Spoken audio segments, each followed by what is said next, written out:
నామమున అందరికీ వందనములు. యేసుక్రీస్తు శిలువలో పలికిన 5వ మాట ఏమనగా, నేను దప్పిగొనుచున్నాను. ఈ మాట మనం యోహాను సువార్త 19వ అధ్యాయం 28వ వచనంలో చూడొచ్చు. క్రీస్తు ప్రవచనం నెరవేరడానికి మరియు తాను శిలువ మీద తప్పించి భరించిన శరీర బాధను వ్యక్తపరచడానికి నేను దప్పిగొనుచున్నానెను. కానీ క్రీస్తు దప్పిగొనక చేదు చిరకను త్రాగనిచ్చిరి.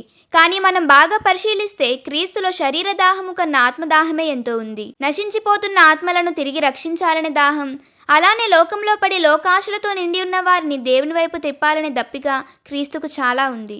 మానవాళి పాపపు దాహము తీర్చడానికి ఆయన దప్పిగొన్నారు. మానవుని జీవితంలో ఎన్నో శరీర దాహాలు ఉంటాయి.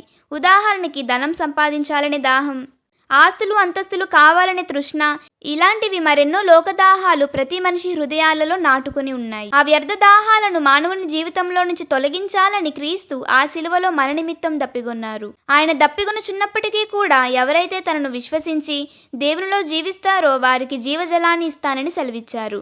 ఆ జీవజలాన్ని త్రాగేవారు మరెన్నటికీ దప్పిగొనరు. కాబట్టి ఆయన ఇచ్చు జలమును మనలో ఊరడి నీటి బుగ్గగా ఉంచుకొని ఈ లోకంలో ఎండమావుల వంటి లోక ఆకర్షణకు బలి కాకుండా క్రీస్తు అనుగ్రహించు నీళ్లను త్రాగి దాహము తీర్చుకొని దేవుని కొరకు జీవిద్దాం.